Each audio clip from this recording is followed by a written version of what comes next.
I've never been the biggest football girly. I'm not gonna lie. I never got it. I thought it was boring. The NFL never spoke to me. But this season, I decided to commit myself to watching a full season of NFL football, really learning all the jargon, paying attention to all the teams, all the drama, and immersing myself in football culture. And now that my first season as an NFL fan is coming to an end, I'm gonna present to you my findings. Yes, I'm gonna tell you everything I learned in my first full season as an NFL fan, all of the things I liked, didn't like, and some of the things that I think the NBA could take notes on and apply. Yes, and then they should take away from the NFL because spoiler alert, I loved it. Let me tell you why I started watching the NFL in the first place. So it just felt like there was this big cultural thing that I wasn't a part of, and I don't like that. It felt like everyone was tuned into something that I didn't quite understand. And it isn't that I haven't ever watched the NFL. I would consider myself a Falcons fan. I was watching the Super Bowl where we blew a lead to Tom Brady.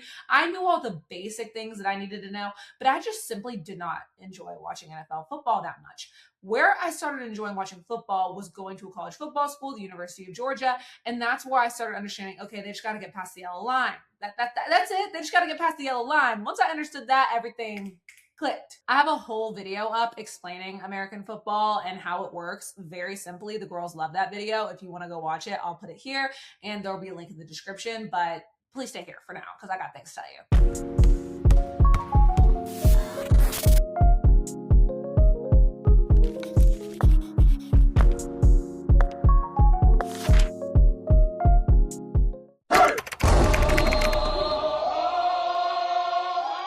I just really wanted to commit myself to really watching the games and not just like scrolling through TikTok the whole time and going to the bar, seeing what people were talking about, like really immersing myself in it, going to an NFL game in person for the first time last season. I was like, okay, I'm starting to see that there's a culture right now where people are really obsessed with football and I don't get it. So I'm just going to like pretend I'm one of you and force myself to watch every NFL game, even the teams that I don't root for. And see what the hell is happening. And that's what I did. I joined a fantasy league. I actually created a fantasy league where the winner won a Canon G7X, and I'm in the league. So I was like, okay, if I win, then I don't have to buy anyone a Canon G7X. I believe I'm in last place. I don't know. I honestly stopped checking. I stopped checking. The first thing I learned being a NFL fan for my first full season is that I hate fantasy football. Fantasy football is the actual bane of my existence. It's a full-time job. You have to not only draft your league. So when I'm drafting my team with my league, it was an all-day affair. My boyfriend wanted to go mattress shopping and I'm at the mattress store like drafting my fantasy league. I didn't realize that I had to block off an entire day of my calendar just for my fantasy draft. It is a big deal. It is like truly the NFL draft. And next year, when I say I'm going to be locked up in, I'm going to be locked up again.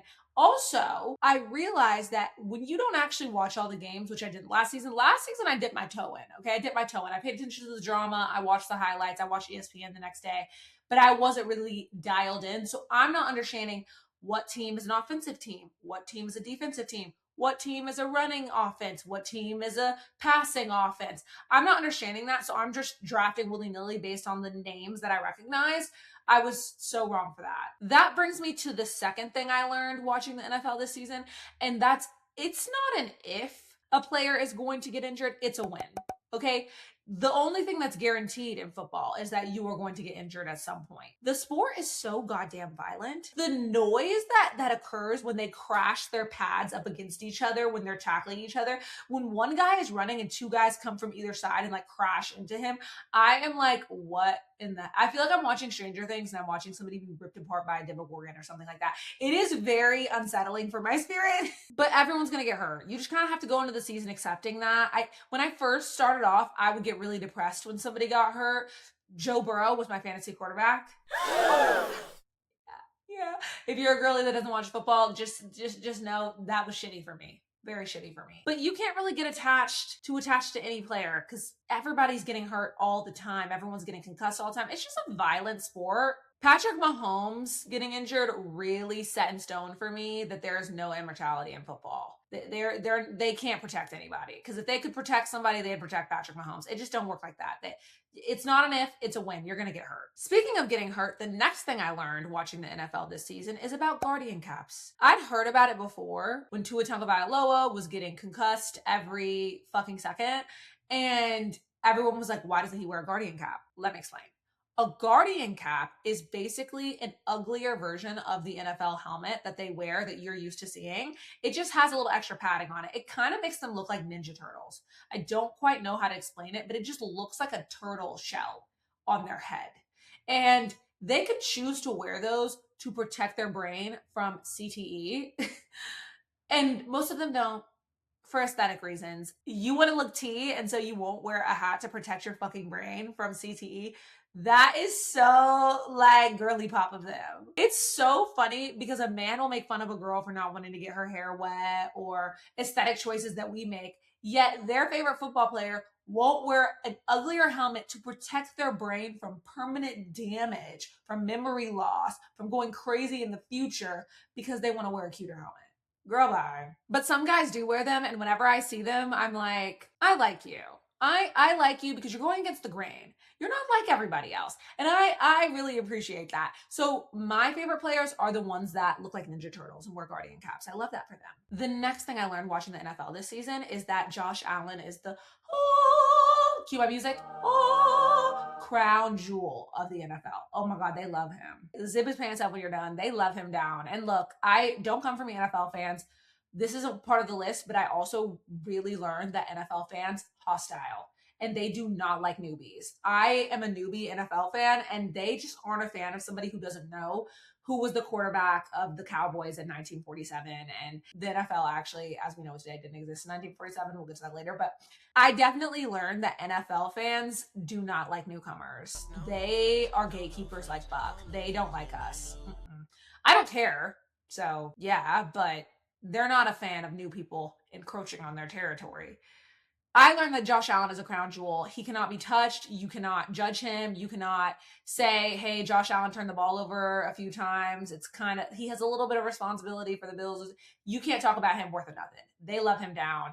I don't need to explain any further. Do not talk about Josh Allen. Do not say bad words about him ever. Protect yourself. If you're a new NFL fan, do not ever criticize Josh Allen. They will kill you. Moving on. In my first season watching the NFL as a girly pop, I realized that part of why people love football so much and why I've fallen in love with it, I'm so excited to talk to you guys about this, because football is just my new love. I love a new hobby. And the routine around football, like the when you really romanticize it, I mean, wow. I mean, I grew up in a fatherless household. Chop it up. I grew up in a fatherless household, so I wasn't one of those girlies that was like hearing the NFL on the TV on Sundays. Like, no. Like, my nostalgia of hearing TV being played back in the day is like my mom watching General Hospital. I don't have those like memories of taking a nap with football playing in the background. I just don't have that. My brother is an NBA fan, like the rest of my family. So, yeah, we never had that. However, when I say cold day outside, you've got a fat ass unhealthy meal. The unhealthier, the better. Preferably fried chicken, chicken wings, something like that. A fat ass meal. I really enjoyed getting a Chipotle bowl. I really did. I love a Chipotle Sunday. Oh my God, guys. I do attend church sometimes, but we're not talking about that right now. Picture this. You wake up on a Sunday morning, no alarm set. You can wake up whenever you want naturally. Just let your body get up when it wants to get up. You're hungry. You go to Chipotle around noon. You pick up the fattest, juiciest bowl on the planet. You smother that bitch in dressing, honey vinaigrette, and you get some nice, lemony, non-stale chips. And as you're using those chips as a fork to eat this bowl, you are watching a bunch of men crash into each other playing football. I mean, and it doesn't end. It goes on all day long. And the announcers, I think the thing about football is that every game is the biggest deal in the world. And so every single game you're watching, because there's only one a week, Every team's only really playing once a week and they don't get a million opportunities to play these teams. So it's the biggest deal in the world. There's a million fans there. You're hearing the announcers. It's a big deal to them too, you know? Like, and the announcers are like fucking Tom Brady. It's crazy. They're hyping up the game. You're getting hype. You're watching. Oh my God. And you're eating your bowl and you're just vegging out. And the football just goes on all day. It just goes on all day. And you scroll through social media during commercial breaks and you see all of the fans talking shit about what's going on. And there's tea and there's drama. And ooh, this guy's hurt. And ooh, this guy scored a touchdown. Like, it's so good. I'm going to miss it so much. The next thing I fell in love with watching football for the first time this season is linemen scoring. I love when the linemen score. It's one of my favorite things about watching football. Like, guys, because here's the thing. Another thing I love about football, by the way, is their little intros. First swag Kazakage, leader of the hidden village of the dead. Jamal Adams, I'm the best in the nation. Jamie Sharper, University of Virginia. Jared Allen, homeschooled. Thanks, Bob. Josh Bonds, War Eagle. Georgia. Hacksaw, Ball So Hard University. CJ Mosley, Alabama. Cameron Fleming, Stanford. Quentin Jammer, Texas. I want one of those so bad. Unfortunately, I'm not a little boy, and you know, I don't think the NFL has evolved to the point of letting girls play football. And honestly, if they did, I'm not qualified. I don't have the facilities to be playing football or crashing into 300-pound linemen. But when they go, Mariah Rose, University of Georgia, it's my favorite thing ever. Like, it's so funny. But I do hate when they say something that isn't their school. OBJ, I'm him. Randy Moss, a.k.a. Super Freak Marshall.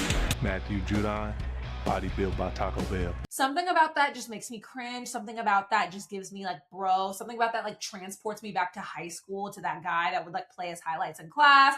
Like when they say Drip University or they say Mariah Rose, out of this world. Like anything corny, anything that isn't the actual school that they attended really icks me out. But I love when they say like the little nicknames for their school, like Mariah Rose, the U. Like, instead of saying University of Miami. Like, I love that. And all the Georgia players, I went to Georgia, and they go, Georgia. They're like, just Georgia. And everyone knows what the fuck they're talking about. Not Georgia State, not Georgia Tech, the University of Georgia. Like, I just love the little intros. Mariah Rose, University of Georgia. It just, like, adds to the vibe, the ambiance. And that's what I was getting at when I was saying there are things that the NBA can take from the NFL.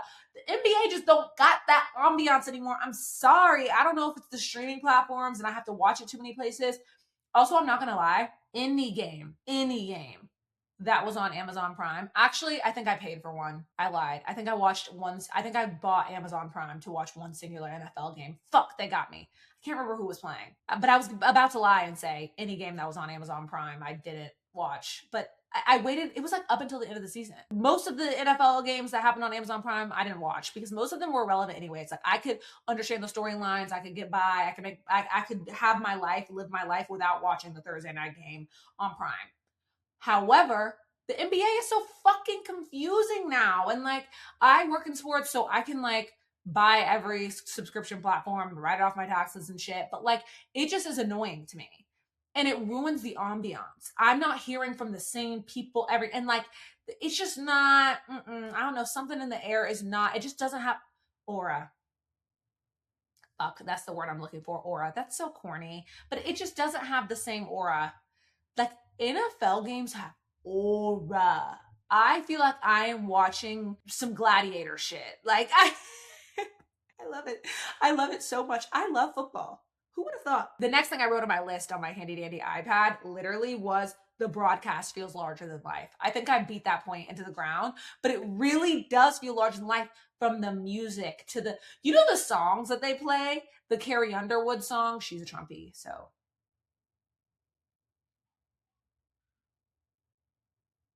But the Carrie Underwood, waiting all day for Sunday night. Like, you tell me when you don't hear that, you don't want to run through a fucking wall. Tell me when you hear that, you don't want to run through a fucking wall. Like, that shit gets me so hyped. There's a Shabuzi one that sounds exactly like Everybody at the Bar Getting Tipsy. That doesn't do much for me, but it's still like just the vibe. Like, I feel like I'm watching the Super Bowl every time I watch football. It just feels like the biggest deal in the world. And the way that everyone overreacts after the game, it just adds to it. Because there aren't as many games, I'm used to being an NBA fan. So if the Lakers lose, okay, they'll play them 20 more times. It doesn't fucking matter. They've got 7 more games this week. Who fucking cares if they lost? In the NFL, when a team loses that should have, oh my God, they act like it was, I mean, catastrophic the next day when a good NFL team loses to a bad NFL team. And it is so good. Next, the kickers rarely miss, but when they do, absolute cinema. I mean, why is it always the most dramatic thing ever, too? Like, why is it always like when they absolutely need them to like keep their season going and it's the biggest deal in the world? That's the only time they miss. And they make it 98% of the time. But when they miss, oh my God, you would think I was about to make a really bad reference. I was about to make a really bad reference. I'm not going to do that. See, I've been watching the NFL too long. I'm starting to act problematic. Moving on. Next thing I learned while watching the NFL this season was about special teams. Shout out special teams, man. I talked earlier in the video about how linemen get no shine, and I love when they score because they finally get some attention, but special teams, they put the team on their back. And you don't really know what an impact special teams makes until you're actually watching football, and special teams is fucking up. And special teams is ruining the game. Then you're like, whoa, special teams is really important. If we're talking about special teams after the game, that typically means that special teams did some fuck shit or they did the most incredible thing ever. Shout out special teams. And it's a nice little snack break during the game. Because a lot of times, unless it's nerve-wracking nail biter towards the end, I don't really pay attention to that part. But maybe, I'm getting there. I'm new to being a fan, but shout out special teams. The next thing I learned in my first season as a full-time NFL fan is I am a Cowboys hater down. Oh my God, I hate them so bad. I hate them bad. I hate them really bad, which is unfortunate because I actually really like Dak Prescott. I fucking hate the Dallas Cowboys. And I'm a new NFL fan, but damn, they suck. Jerry Jones sucks. I don't even like hearing about them. I'm so happy they weren't in the playoffs because when I watched my daily ESPN, I didn't have to hear about the Cowboys. I hate them. I'm a true hater through and through, down. I gotta get this off my chest. Like, I hate the Cowboys. They are like, ugh. It's like that popular girl in high school that like everyone loves, and I just know she's the devil deep down. And something about their whole shtick, even though I know the Deion Sanders of it all, like the history of it all, I see the black men on the field. Something about it feels like slavery to me because I know Jerry Jones. I'm sorry, I hate to say that. I really got going off today, but something about watching the Dallas Cowboys, I see slavery. I don't know why. They're very well paid men, very well paid black men on that roster. I don't care. Something about Jerry Jones being your boss just gives me flashbacks. Not me flashbacks. I wasn't a slave. Back to talking about football. The NFL has the best playoff format in sports. Just like I said earlier, every game feels like the biggest fucking deal on the planet. The playoffs feel like, oh my gosh, it feels like life or death. I live for watching these playoff games. It is so much fun. I'm at margaritas with the girls, looking at the playoff game on my phone. And when they go to overtime, football overtime, especially with the new rules, just cinema.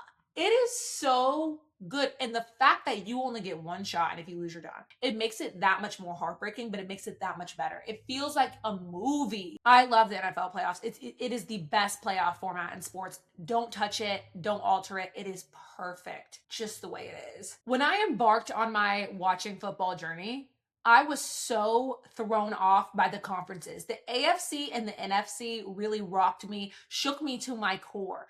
I could not understand for the life of me, why are the Indianapolis Colts in the AFC, South? Indiana isn't in the South. The whole thing just rocked my world. I was so confused. I drew out a full-blown note of what conference every team belonged to because I was so lost and confused. And then I learned the history behind it. Did you know, little history, don't worry, it's not boring, that the NFL was the original league, right? And then the AFL decided to compete with the NFL, kind of like the WNBA and Unrivaled, right? The AFL came up on the scene in the 1960s, I believe, and they were like, we're the new football league, bitch. What are you going to do about it? And the NFL was like, ho, is you cool? Like, I'm already the NFL. So they were beefing with my chick while I was in jail. I am brain raw down, but you get the point. They were beefing and they decided we're more powerful together than we are when we're fighting. and they joined forces and they both became the NFL. And that's how the Super Bowl was born. Did you know that? So the Super Bowl is just the AFC teams, which are the teams that came from the AFL, and the NFC teams, the teams that came from the NFL. They just said, you know what? We'll stay me against you. The AFC, the NFC will be our own conferences, and then at the end, we'll face each other to see who's the best in the Super Bowl. That is the difference in the teams. So all the teams in the NFC are the original baddies from the NFL. And the AFC teams are all of the competitors to the NFL teams. And the divisions actually really matter. Like, they actually have rivalries within their division. They actually need to beat the teams within their division to get to the playoffs. Then in their conference, they need to beat those teams. Like, that really matters. And I'm recording this video right before the AFC and NFC championships, and the winner of those get to go to the Super Bowl. The Super Bowl is really one big duel between the NFL and their arch nemesis, the AFL, that decided to join forces and have a baby. It's kind of like an enemies to lovers trope, if you think about it. The last thing I learned as a new full-time girly NFL fan is where the Super Bowl halftime show came from. Did you know that the Super Bowl halftime show used to just be college marching bands, and no one gave a fuck? So they would turn the Super Bowl off and go to a different channel and watch something else. In the 90s, In Living Color had a competing broadcast with the NFL on the Super Bowl night, and a lot of people who clicked off to watch In Living Color during halftime never went back to watch the Super Bowl and finish the game. They just didn't give a fuck. They got distracted. And so the NFL was like, how can we keep people engaged during halftime so they don't turn the game off? They called up Michael Jackson. They called in the big guns. They said, Michael, you free to come perform the Super Bowl halftime show? And that is how the Super Bowl halftime show was born.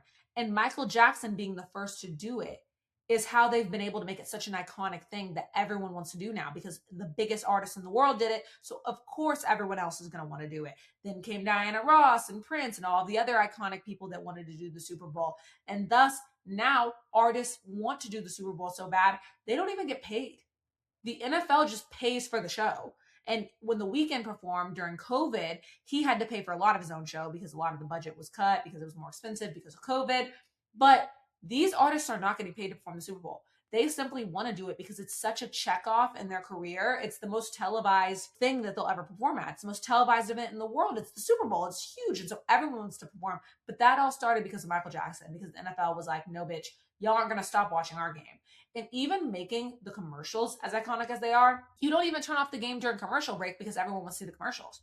They are genius marketers. And now the Super Bowl is such a big phenomenon for people who love sports and people who don't give a shit. And artists want to perform at it because of Michael Jackson. Also, go watch Michael Jackson's halftime performance. It's so iconic.